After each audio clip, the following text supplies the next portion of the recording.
We are here to discuss an issue which all of us think about on almost a constant basis, which is how higher education can regain the public trust and where it lost it. So we have a fantastic panel for today. Holden Thorpe, the Provost and Vice Chancellor, I should say, of Academic Affairs at Washington University, St. Louis.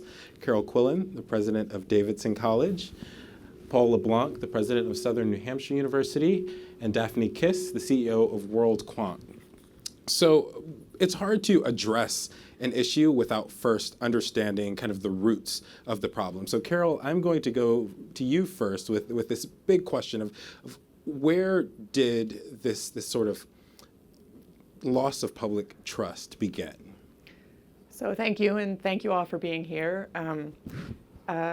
I think, Adam, to answer your question, I would talk about three areas. One is affordability, one is integrity, and the third is relevance. So I think the public is asking, why is education so expensive? It's become unaffordable, and there doesn't seem to be any effort on the part of higher educational institutions, particularly traditional higher educational institutions, for addressing the issue of affordability. The second thing is integrity. You know, I think people have lost confidence in the process by which people gain access to higher education, whether that's an admission process or scholarship packages or application processes. So people have lost confidence in the integrity of our institutions to provide what we claim to offer.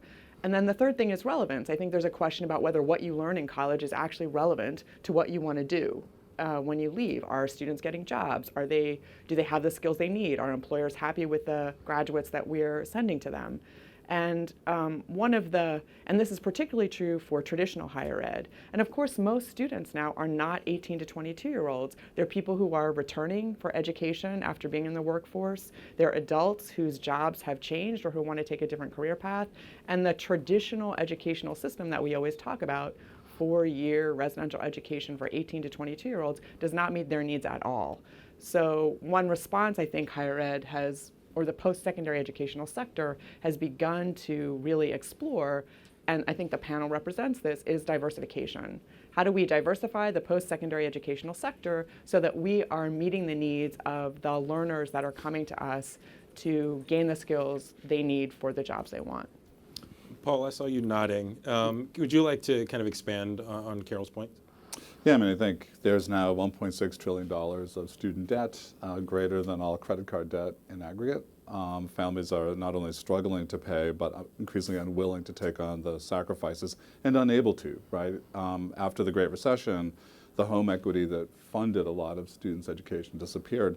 You also have the backdrop of the looming impact of AI and automation, so great uncertainty about what jobs are predictable and reliable in the future. So I think you go back to 2011 when 50% of all college graduates were either underemployed or unemployed. It was a crisis of confidence in where do I place my bets. So perfect storm in some ways facing higher education today. We also haven't moved the dial at all for the poorest people in America. So since 1980, the Complete College Agenda has had millions of dollars and lots of good intention and smart people working at it. And we actually improved completion rates for the top quartile of population. We also increased it for the next quartile, though not as much. The third quartile down improved, but only a little bit. And we haven't moved the dial in more than 20 years, more than 30 years of the completion agenda for the bottom quartile. So if you're poor in America, higher education is failing you at its fundamental promise, which is that we were always the engine of social mobility. Yeah. Mm-hmm. So is the answer to kind of addressing the lack of promise for lower income students, for minority students, is the answer to that something like Senator Elizabeth Warren's plan where she's canceling student debt and trying to make public college free? Is something like that the answer? Holden, I'll give that one to you. I think, I agree with everything's been said about how people have lost confidence, and certainly the lack of feeling that higher education is committed to social mobility is a very important part of that. I would be more in favor of something that more directly, specifically impacts low-income students and people of color. I don't think making public college free for everyone and forgiving a whole bunch of debt, that's going to help a lot of people who can afford to pay. So if I was going to put that much money into public funds for higher education, I'd increase the Pell Grant, because the Pell Grant, I mean, in 1974, I think, or 5, when the Pell Grant was done, that was the last time the federal government really did some big new policy thing for higher education. And the notion that there could be a scholarship that you would get because you needed it was a tremendous idea. When the Pell Grant started, it was an amount, today it's about $6,000, which is nowhere close to paying anybody to come to my school or to Davidson. Probably comes close at Southern New Hampshire. Certainly pays for community college, but for a lot of four-year colleges, that $6,000 is nowhere close to paying the tuition. When the Pell Grant was started, it covered the tuition at a lot of universities. So if you could raise the Pell Grant and then somehow incent public colleges to keep their tuition in resonance with the Pell Grant, then you'd be taking all that money and putting it towards the people who need it the most. Yeah. And Daphne, I actually want to go back to this question of relevance, because there is this idea that universities need to better tether their curriculums to the workforce. So can you kind of talk a little bit about how institutions can sort of make that link, and what colleges should be doing to ensure that the curriculums are relevant? Sure.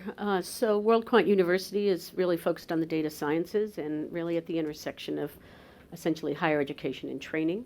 And ours is a master's degree in financial engineering and then a very intensive applied data science module. And we have thousands of students around the world in each one of those programs, predominantly outside the United States, though we have hundreds of students in each of those programs in the U.S. as well.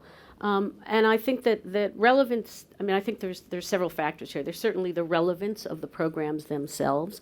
And given that, we are not tethered by tenured faculty, we're physical plant, et cetera, we have the ability to be highly adaptive and to respond and essentially reverse engineer programs that industry is looking for. So we're predicated on relevance in that sense. We're also completely tuition free. The program is entirely free.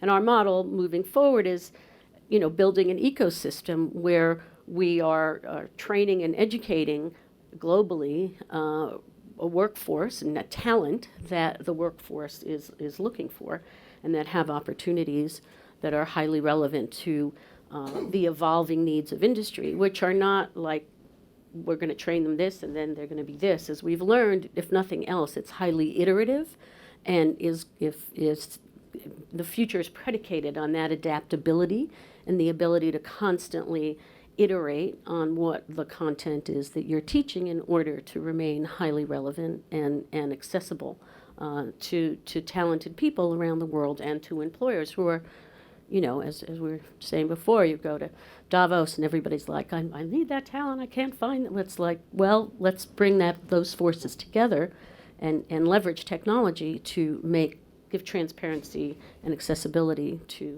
on both sides of the equation. Could I just add? Yeah, certainly. So I think we have an opportunity. I think WorldQuant is a good example of that. Southern New Hampshire is a good example of that. The post-secondary educational sector now has an opportunity to kind of rethink what our collective obligations are to a country that's asking us to do things we've never really done before. And so how do we create the ecosystem where employers and governments and institutions and disruptive startups are working together to make sure that all of our people have access to the particular educational opportunities that they need. And I would say that from the perspective, Davidson's a pretty, traditional four-year come-to-campus education, and for 18 to 22-year-olds, that's the kind of institution we are. We pride ourselves on teaching students how to learn throughout their lives. And so one of the ways in which schools like mine can maybe address this broader issue are, one, to make sure that we're recruiting low-income students, right? So there's the American Talent Initiative, which I think Holden is in too, is all about making sure that institutions like ours are reaching low-income students and that they know about the scholarship packages at our schools. But the second thing is, can we figure out a way to deliver to more people what I think the claim of critical thinking really means, right? What do we mean when we say critical thinking? I think we mean the ability to navigate the unfamiliar. So is there a way for us to deliver to lots and lots of people this one particular capability that we claim at a kind of conventional education, liberal education that we've given students? Can we give that to more people so that in an uncertain economic environment where we don't know what the jobs are going to be, we take responsibility for making sure that navigating the unfamiliar is not scary to people, that they are confident in their ability to learn a wholly new skill on their own when that's called for? Because I do think that's the claim we make at schools like ours. Yeah, and I would add one thing to that. I think that schools like ours, in some ways, we bring this on ourselves because we send out all these glossy magazines with the students are smiling and the Gothic buildings, and it all looks so perfect, and we want people to think it's perfect. But we need to do more to help folks like Daphne and Paul and schools like the University of Central Florida and Georgia State and these places that are really moving meaningful numbers of people into the middle class. Mm-hmm. And unfortunately, and it's a very unattractive thing, if you come to a WashU and you say something about Georgia State, you'll see a lot of students sort of wrinkling their nose. And we've created that idea. And we need to get away from that because it's great if you're a low-income student and you come to Davidson or WashU. That's wonderful for them, and we should do more of it than we've been doing. But it's also great to go to Southern New Hampshire, and it's great to go to Georgia State. And we need to do more to be better collaborators with the people who are really doing a lot to move the needle in the country. May I make a comment about that? That I think you're absolutely right, and I think one of the challenges with employers is a couple of things. First of all, the validity, and we were talking about this in terms of credentialing of online degrees. Yeah. It's something that needs to change, and that also that the whole credentialing space is obviously, it's a little bit of a mess at the moment and really looking for validation. And certainly employers have used universities and colleges like yours as a proxy for a body of knowledge that they assume incoming students have, which of course, has also been recognized to be somewhat, fallacious. You get people graduating from the most prestigious universities who still can't put together a sentence, and so in some way it hasn't. The model is self-perpetuating in a certain way, and I think that one of the kind of radical things that needs to happen is a way in which, if we're going to bring industry in, to find new ways in which to appreciate a body of knowledge that an incoming talent has to bring to an industry. And I would argue actually that one of the things I think is incredibly valuable, and we've certainly seen this, and online retention issues. There's all sorts of obviously dynamic issues, but the person who gets to the finish line, I can tell you as an employer, that's a person I want to hire, because chances are they've got a family, they've got a job, and they've had the tenacity and the persistence and what we these days is called the grit to get to the end. And in a world in which the knowledge itself is constantly changing, what I want is the person who has the adaptability and the curiosity and the tenacity and the persistence to fill whatever the evolving demands of the workforce. But I think that's where a really fruitful partnership emerges, right? Because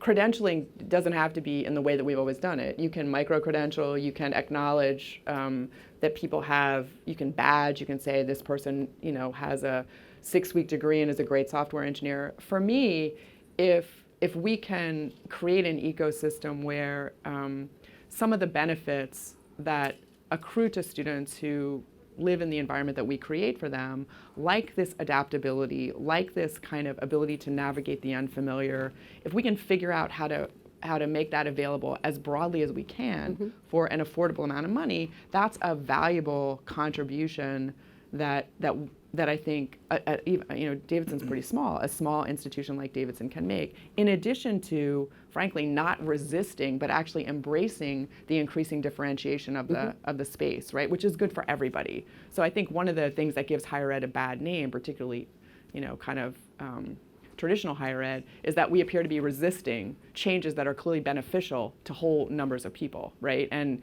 so we're resisting because we make claims for ourselves that, as you say, are not necessarily true and have certainly never been demonstrated. So how do we avoid doing that, and how do we genuinely acknowledge that, you know, online education can be great, and that the 4-year residential experience is not something everybody wants, nor is it something that everybody needs to want.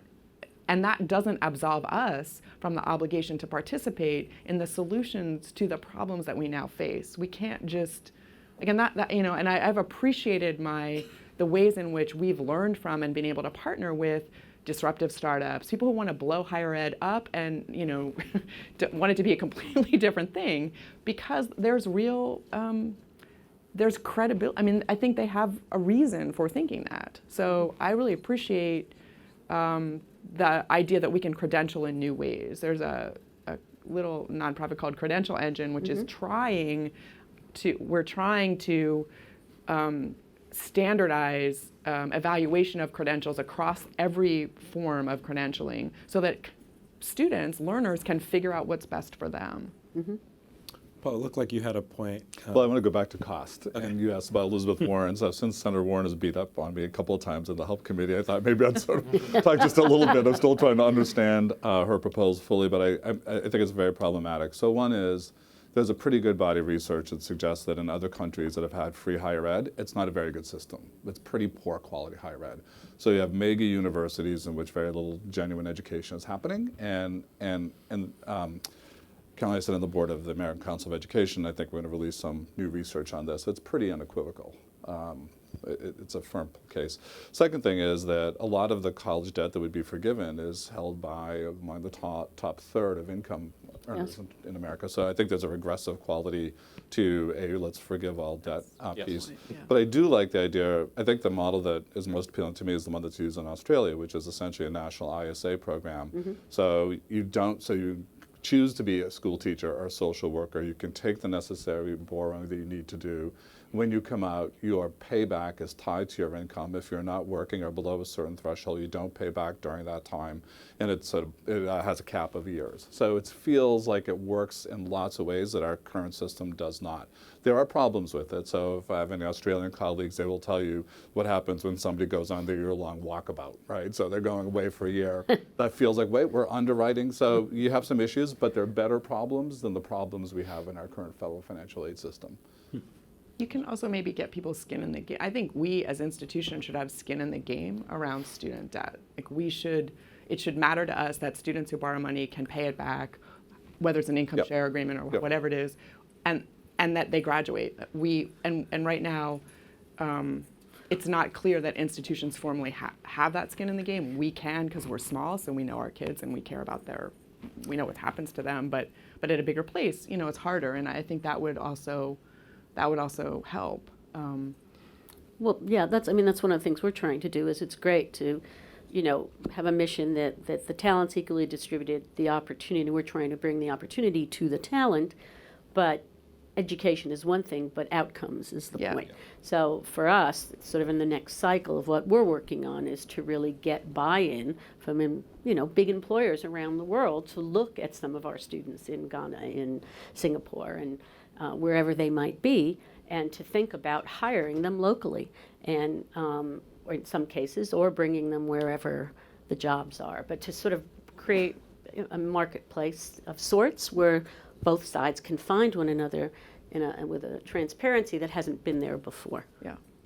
So I wanted to get back to this question of how universities, because we've kind of had this conversation, and on a lot of points, universities agree with things that need to change, and oftentimes it's this question of we have the goodwill for it, but how do we communicate it to the public that goodwill actually exists?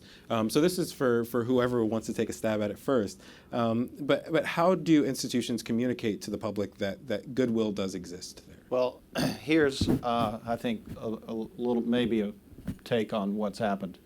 So, you know, beginning in 1636, when Harvard was founded, up until the 70s when we got the Pell Grant, there were many, many times when either the Massachusetts Bay Colony or the federal government or states invested in higher education.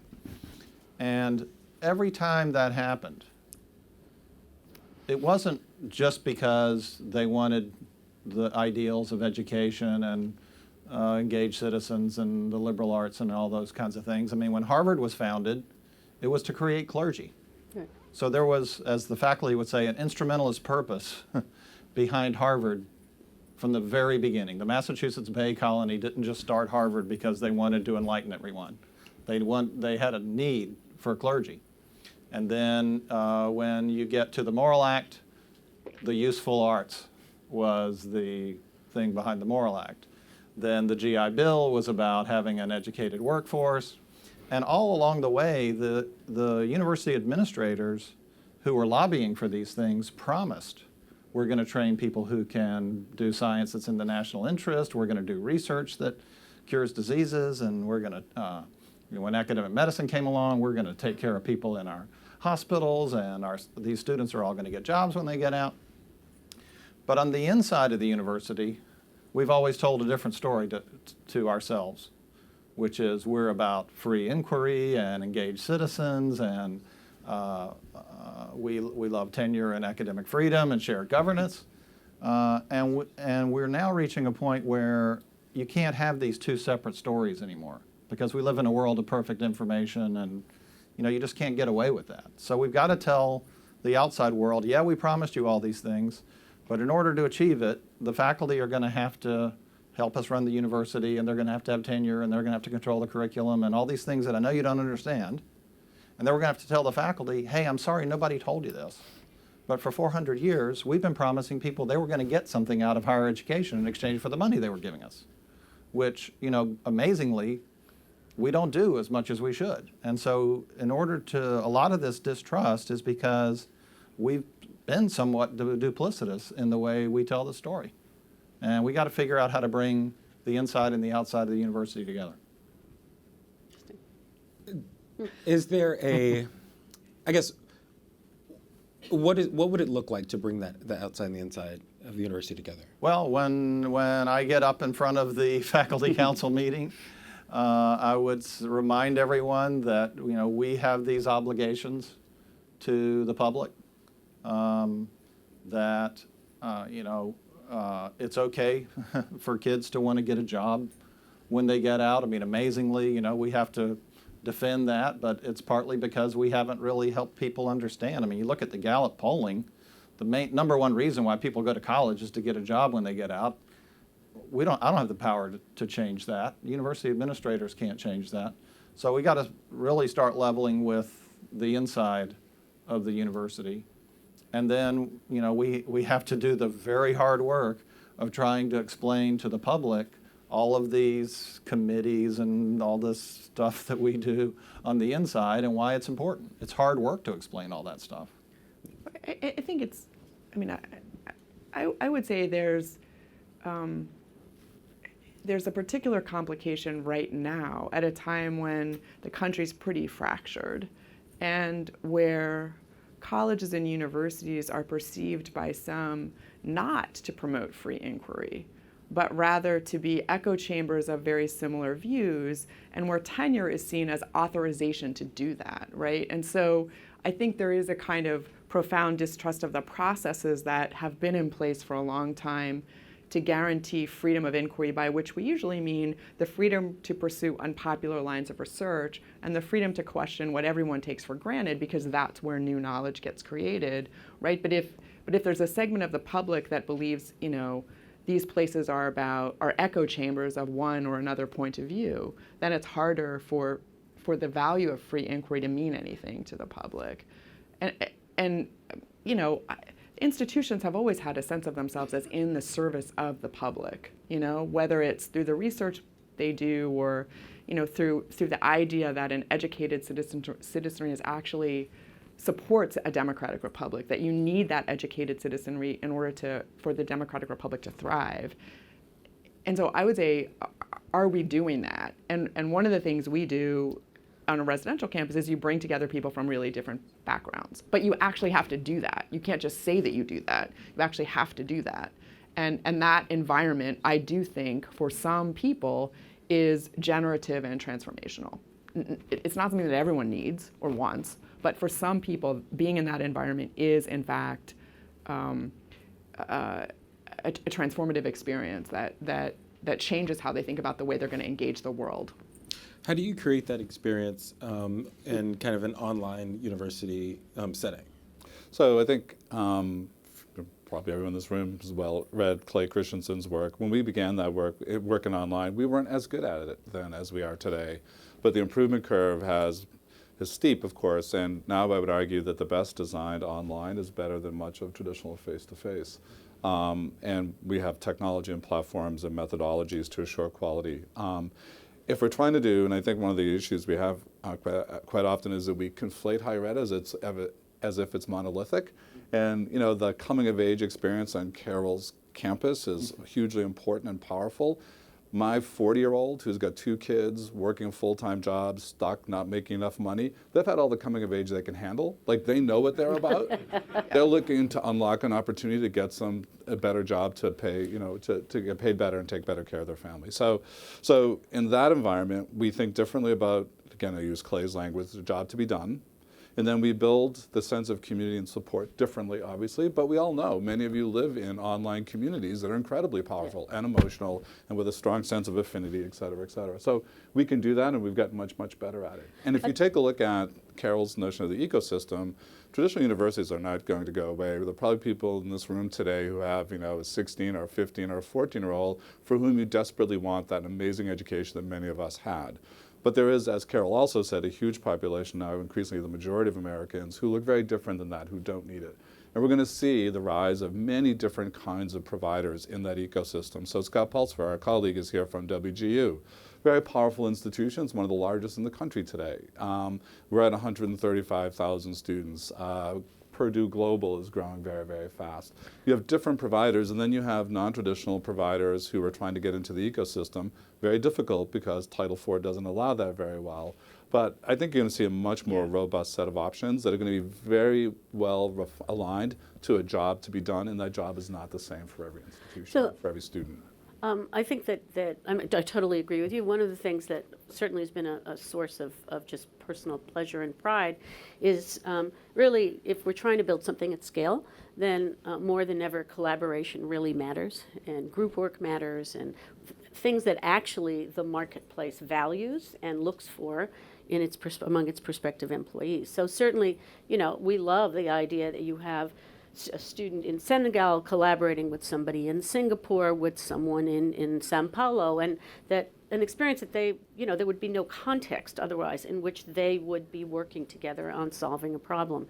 And so in some ways, it's sort of the antidote to that narrow, sometimes view of higher education where only like-minded people are encountering each other. It's actually diametrically the opposite of that. That's one thing. And then the other, I think that when we have this conversation, we often leave out the idea that there are people who have skills. So one of the things that's so important is the peer-to-peer part of the collaboration. So in an online environment, and again, ours is rather specific, but you have people who are coming to get a master's in financial engineering and have a background in finance, working with someone who studied applied physics.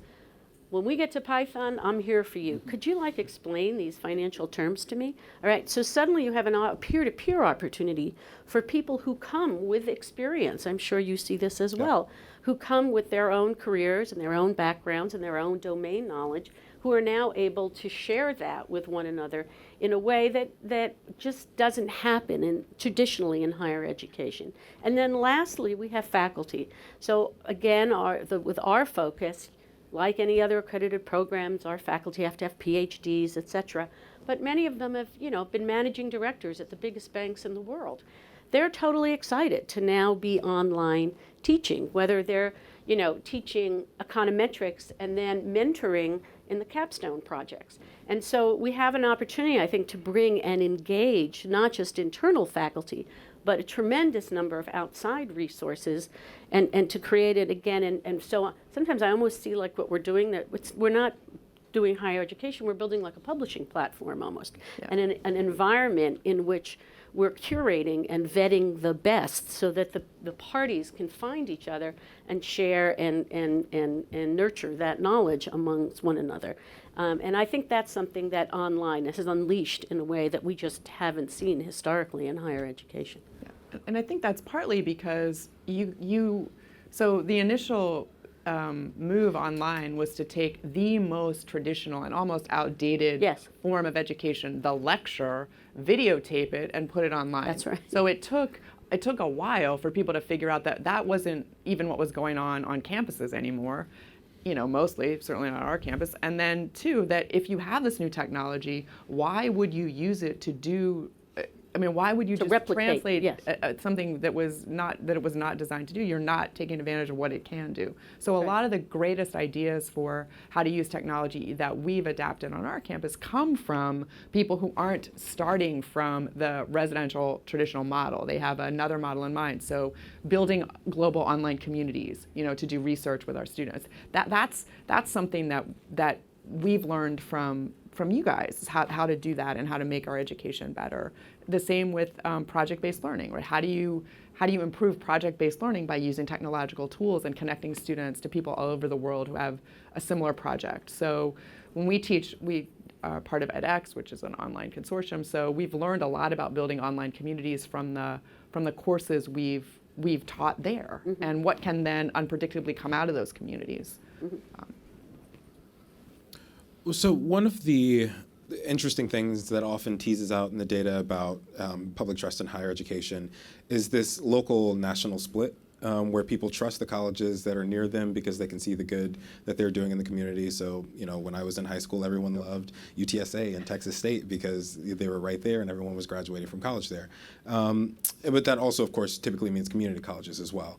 So I guess how can, the national higher education ecosystem, whether kind of including both your colleges and also large public institutions, how can they kind of reclaim that part of the good that those local institutions are doing? Well, I think that's a real challenge for a lot of schools, especially the ones that are hard to get into, because if they're in a community, a lot of people see them as the schools that aren't accessible to them. In the city of St. Louis, we try to get as many students from St. Louis admitted to WashU as we can, but a lot of people in St. Louis would say that WashU is not really a place for them. And it's also Gothic and it's on a hill and it just doesn't invite people in. So, you try to do some simple things to have events and stuff where people come onto the campus and have exhibits and things in the library that would invite people in. But more than that, I think, getting back to this notion that selective higher education has to do something to show that we're committed to all of this. I think you're seeing a lot of schools come up with new ways to provide education to the communities they're in, and especially for a WashU or a Johns Hopkins that are in challenging cities, but they're selective universities. We're places that really need to be thinking about how do we provide more educational opportunity to the citizens of our cities, even if it isn't through the traditional day school where they have to get a high SAT score and get a big financial aid package to come. And that's something that we're working on and plan to do much more aggressively. And I think from private higher education, you'll see that much more than you have. You have to walk the walk, right? We say these things about ourselves, and we provide no evidence that we're actually doing that. And I really think, how do we, social mobility is a big issue. Okay, if we claim that educational opportunity provides, upward and economic opportunity and mobility, well, let's actually look at the numbers and demonstrate that that's a fact. And if it's not a fact, let's work to make it a fact in whatever way that is possible. And we say we're committed to free inquiry. Well, let's actually do things that suggest that we are committed to free inquiry and demonstrate that, instead of repeating these things which people no longer believe. I mean, I think that's the problem. We just keep saying these things over and over again as if our saying them somehow makes them more credible, and I just don't think that that's true. If the young people were here, they'd be snapping their fingers. Yes.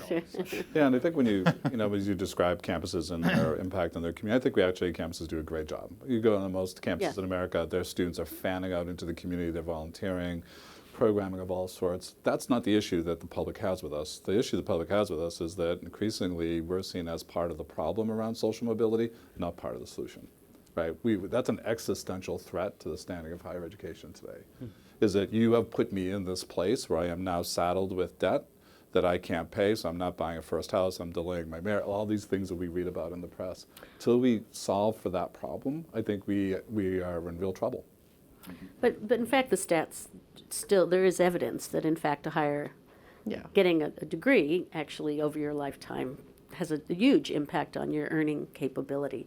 So it seems to me that part of the issue is certainly, I think there's a question here also about for-profit institutions, and certainly I think that's one of the challenges in the credentialing space, et cetera, is what are the motivations of these institutions? How can we, and we know there's some recent evidence of that in a variety of online institutions where the promise was not delivered. So I think part of it is certainly the discussion has to become much more nuanced than it's been, because it's, the pendulum is swung the other way, and the reality is sort of somewhere in the middle. So, as we're going through an online accreditation process, and I'm, used to see the accrediting body as the enemy, I'm really trying to embrace them as the bearer of standards, and that they are actually exist to advocate for students, to ensure that there is the promise that you've made and the commitment that you've made to deliver is being delivered on. And that's an academic standard. Again, in our case, the fact that we're not profit and we don't charge sort of eliminates a variety of issues, but then we're being judged as being consistent with being on mission that we've presented as a nonprofit. Yeah. And so I think that we're at that stage where it's just monolithic, and to your point, the outcomes are better, but let's tease that apart a little bit. And and I committed my own sin, right, which is generally, but I think the public does that. I mean, the public definitely paints with a very broad brush. But we know that the choice of major is more important than the choice of institution. We know that at least an early generation of for-profits were very bad players. They had 12% of the student population, but 50% of the default rate. Right. 50% of the outstanding defaults right now are for under $10,000, which means that poor people are being preyed upon. Generally speaking, as an industry, we have a 50% failure rate. We know that we're not moving enough students of color or women into key fields that are higher paying. I mean, we are an industry in crisis. Yes. And it doesn't mean that there isn't a lot being good that's going on, and it doesn't mean that if you choose well, if you go to some of the schools that represent on the stage, you will do well. But by and large, we are in failure right now. We wouldn't accept a 50% failure rate in our training of our pilots, our nurses, or our doctors. And yet we're failing with people who are making probably the first or second largest investment of their whole life. I do think differentiation will help, right? I mean, the more choices people have, the more high quality options people have, the better off we'll be, and they'll make better choices. And it's there isn't really a way to talk about the things that differentiate us in this conversation, right? So, because we don't, if you have a high graduation rate, high employment rate, low student default rate, there ought to be, that ought to count as much as the total SAT scores of your incoming class. We know more about our incoming class than we do about our graduating class. And so, I'm proud of those statistics at Davidson, but I think as a sector, we don't do enough to talk about that.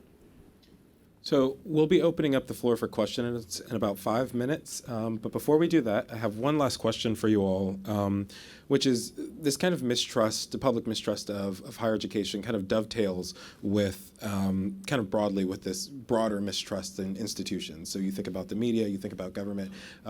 It's just kind of this larger mistrust in institutions. So my question here is, what is higher education's role in kind of creating an environment that breeds and fosters trust? Like, what is higher education's role in solving this kind of baseline trust problem? Well, I think on one side, it's exactly what Carol just said, which is getting our actions in resonance with our rhetoric, which, you know, we've had a hard time doing. And we need to have the courage to say, yes, we believe in all the things we say about making the world a better place, but we haven't always been making the world a better place. A lot of the problems that we have with inequity in America, higher education has contributed to. It doesn't mean we can't change it, but we ought to have the courage to say that it is. On the other side, Carol also mentioned this, I think we have a real challenge when it comes to making sure that all ideas are expressed at the university. People who, you know, it's gotten to be so well thought, you know, believed now that you can't express conservative ideas at selective colleges because there have been some high-profile incidents where there were problems, but there are also plenty of conservative speakers who come to Davidson and WashU and give talks, and people come and ask questions and nothing happens, and there is, you know, more exchange of ideas than people think. But I think the idea that we're somehow squelching that has really gotten to be something that's eroded a lot of trust, especially out in the part of the country where I'm from. Well, I would say willingness to accept accountability, and to do that you need to be transparent about your outcomes, and you need to be very clear about the claims you make for your students. And I think higher ed has largely resisted accountability of that kind. And I would urge us as an industry to shift from thinking about inputs, so SAT scores, as someone mentioned, how many PhDs you have on your faculty. We used to measure how many libraries you had in how many books you had in your library, and instead think about the claims you make for your students and how you know. Yeah. I mean, I would concur with that, and I think it's showcasing outcomes and how those you know, the experience, and then giving people new opportunities. I mean, one of the things we're thinking a lot about is in the admissions process, how do we, you know, it's about the people you take, it's also about the people you don't take. And so how can we, again, technology makes it possible for us to offer resources for people, to leverage technology to help them understand where their weaknesses are, and give them the opportunity to sort of go to these resources and try again. And you know, the cost of doing that is zero to us, really. And so how can we, again, I think technology offers, it's not the answer, but it creates a lot of contexts and ways in which to iterate over time in terms of this. And I think that's an opportunity to build trust among users. I might also say, just in your broader question, right, that universities and colleges and the sector, the post-secondary educational sector, can be a convener, Yeah. right? If there's a lack of general trust in institutions right now, and if we know that our democratic republic depends on these institutions to survive, that we as citizens have to take care of these institutions or the whole thing falls apart, and we're raising generations of people who are so distrustful of those institutions that they don't see the value in investing in them, then we have to take responsibility for creating contexts in which that can be addressed, not just about higher education or post-secondary education, but about business and about banks and about government and about churches, and for that matter, communities of faith. So how do we create contexts where we learn more about what folks want from those institutions and what kind of institutions would best serve the general population now? Because we can't have none. And I do worry about that. I worry about it in part because we're all operating now with different information. There's no shared, you would think this would be something that higher ed could provide, right? There's no shared set of premises or assumptions or data or anything on which to base our conversations. And when we come at the conversations with completely different assumptions, about the structure of our government, then it's hard to build that trust. And we in higher education need to find a way to uncover that and help people talk about it. That I really, where do rights come from? Like, we should all have some idea about how to talk about that, in our society, and I'm not sure that we do. So we have a gentleman in the back coming around with the microphone. I saw a hand go up here first, and then we have here.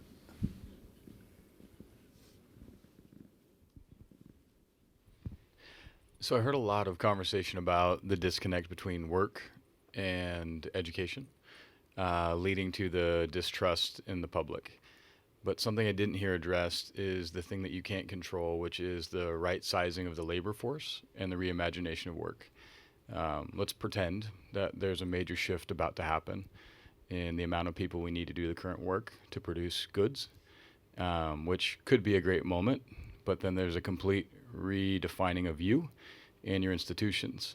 How do you think about that moment that's coming and how to reposition yourselves? Because I think if you keep going down the road of producing education to connect to work, we're in a lot of trouble potentially as that pinches over here and you continue to woo the masses and to send them into something that's getting smaller and redefined completely.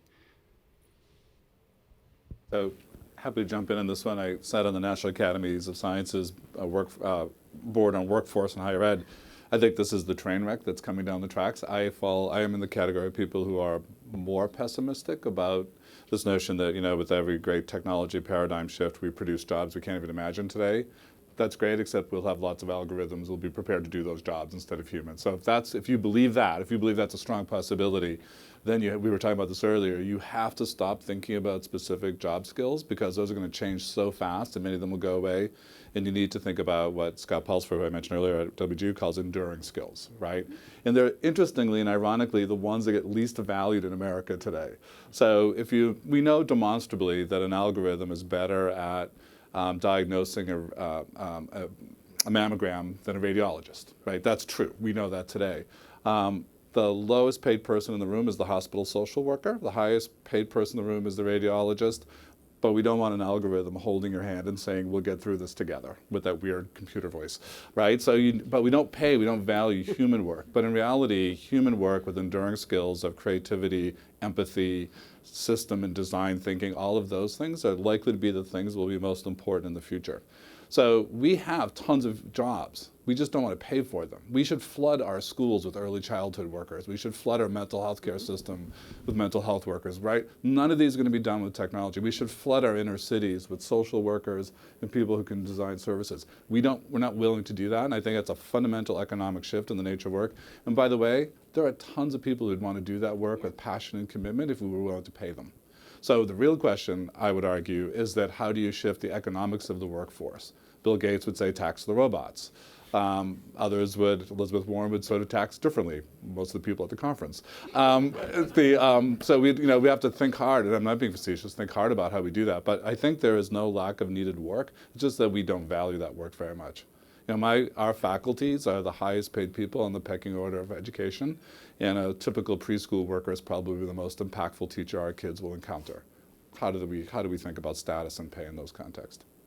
But I tend to agree with you. I think if we're talking about work, boy, be careful. That is shaky ground in the future.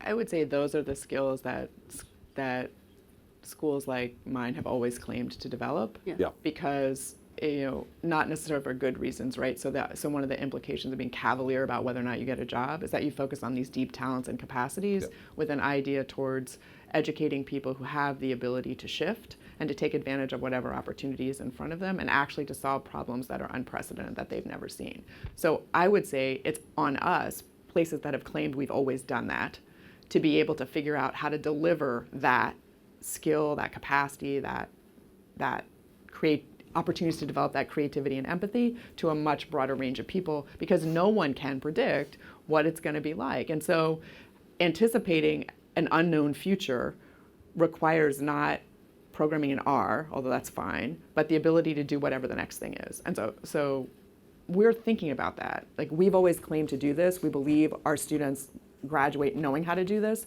How do we give that to lots of other people at a reasonable cost? Hey, Carol, you may have been in the same meeting where we asked the people, there was a poll, and when liberal arts education was described to people without using the phrase liberal arts, it was like 70% of people said, yep, that's the education I want my kid to have. That's what I need, right? As soon as you called it liberal arts, it went to like 25%. Yeah, we don't use we don't use a word anymore because no one knows what it means except that it stands for irrelevant. Like, here, liberal arts, right. read irrelevant. So Unemployed. Yes, right, barista. Well, I would just want to make one point, which is I think also even in quantitative skills and areas in which quantitative skills are taught, I mean, the point of having people collaborate on projects across geographies is the ability to communicate with one another. It's the ability to make your views known. It's the ability to, it's as we think now, as I mentioned earlier, about building sort of a skills environment, we're going to populate that with content about how do you present yourself in such a way that you're understood to be adaptive, that you're understood to be able to adjust to whatever the employer, and most employers don't know either, right? So they want a workforce of people who are going to grow with them and adapt with them. And I think that's, again, in our very specific context, that's the most we can hope to do to help them sort of persevere in that journey. And for our students, I mean, we have 40% of our students are 30 to 39 years of age. They're people who've been out in the workforce and they're trying to retool. So the more we can help them think as openly as possible about the skills they're acquiring, that's one way to service them well. We have a question here. Yeah, and it actually dovetails on something Carol was just mentioning. So reading the Chronicle of Higher Education, although it seems like it's every week, it's probably not quite that frequently, there's a small college closing. The type of college, I guess, that dare not speak its name, liberal arts colleges typically. And my question is, how do you see that impacting how the public views trusting institutions of higher education when, to all appearances, if all these colleges are closing, how can colleges, on some level claim relevance, right? Colleges should be opening and growing and all of that, and yet they seem to be dying on some level. Yeah, I'm not sure they're that correlated because, I mean, I think, and by the way, thank you all for coming. You could have been at a session on Avengers. And so we really appreciate it. I think a lot of that, I mean, most of these schools that are closing are geographically isolated, and they're very, very tuition dependent and have a hard time putting together a progressive financial aid program. Because here's the other fact that has been alluded to.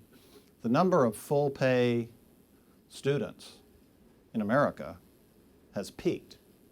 And so as these demographic changes are coming, the people who need the most help and the people who want to come to college are the people who can't pay the full prices that we have. So schools that have lived on those kinds of students and who are in geographically isolated places where now, every student who graduates from college wants to move to DC or New York or San Francisco when they get out, because young people want to be in cities much more than in the past. So I don't think that the mistrust is necessarily what's fueling, and I agree with you, it's about once every 2 weeks that you see one of these things in the Chronicle, but I think that's about economics and demographics more than it is about politics. Well, I also think people are paying the full price tag, and I went through this taking 2 daughters to look at endless numbers of colleges.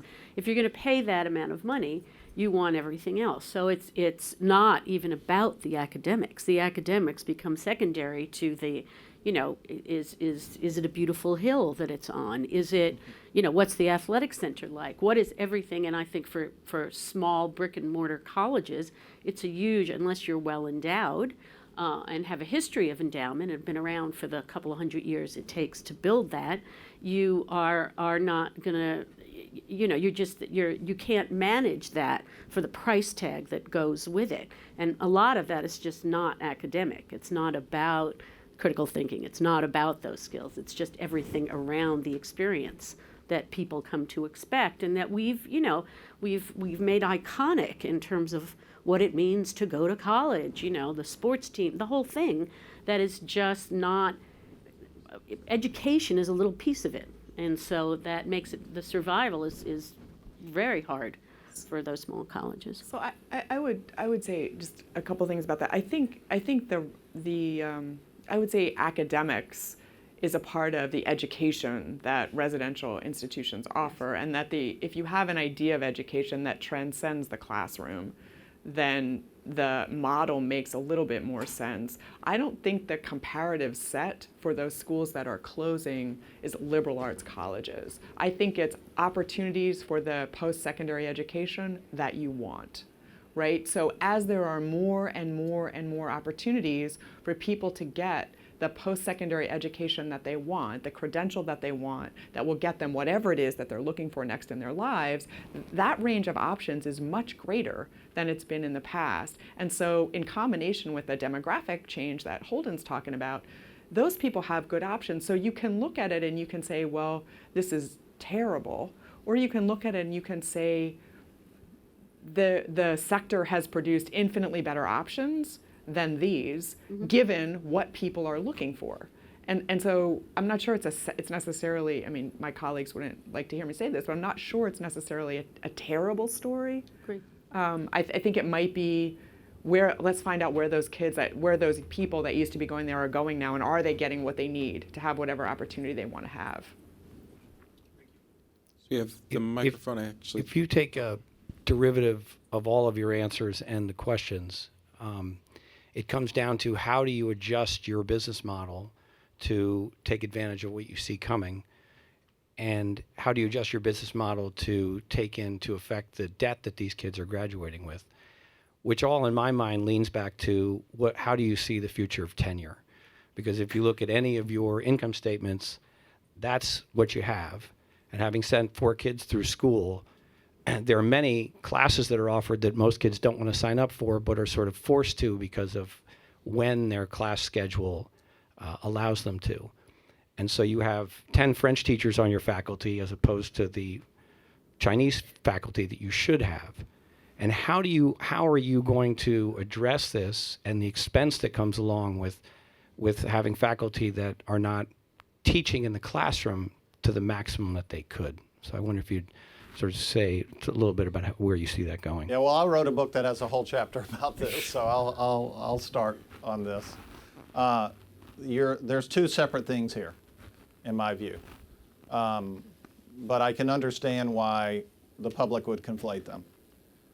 Tenure is actually a money saver for the university in the long run, because when we post a tenured position, we get 200 or 300 applications from people who have gone to school for sometimes as much as 10 years after college. And if they're in the humanities, they might make $65,000 a year. The reason that they will come work for that is because they have the opportunity to earn tenure when they get done. And if you're going to be a research university, and we could get into the politics of why people think it's more prestigious if you are excellent in research, even though it's undergraduate education that they're purchasing. That's a whole separate problem. But if you take that as a given, we have to hire excellent researchers in order to continue to do what we want. And we would have to pay them a lot more on the front end if they weren't going to be able to earn tenure. Now, there are some tenured faculty who coast at the end, and we end up paying them maybe longer than we would without tenure, but if you look at the cost of that, it's small compared to what you save on the front end with all of these brilliant people we're amassing. Now, that has nothing to do with the fact that we have a major problem in higher education, which is that tenured faculty, many of them, not all of them, because there's some real superstars, but don't want, their goal is to get out of teaching anytime they can, and they're unbelievably jaded about teaching the introductory classes.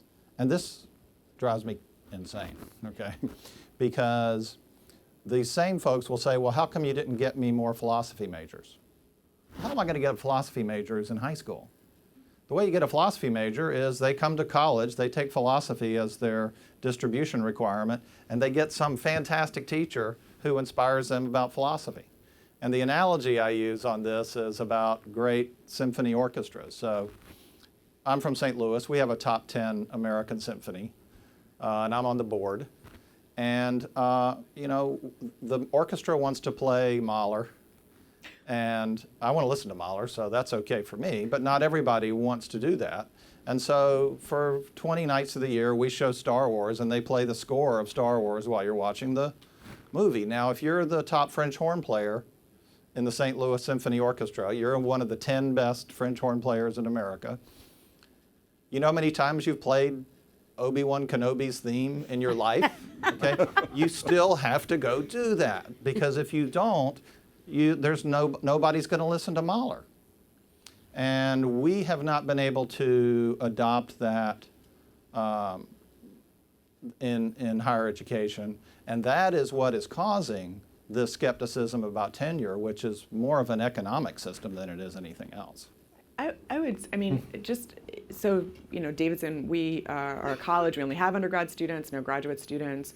And I think at a place, at that kind of community, our faculty are our intellectual capital. Do you know what I mean? So we investing in faculty and enabling faculty to themselves develop new ways of engaging students and even expand into new fields has been really important for us. So if you take the language departments, the traditional European language departments, which maybe are not as popular now as Chinese and Arabic are, how do you engage those faculty? So our faculty have expanded what they do. So some of them have gone into digital studies. Some of them do comparative French and Arabic. If you really want to understand the world, can you understand how French and Arabic culture have interacted over time and think about these language ecosystems in a different way?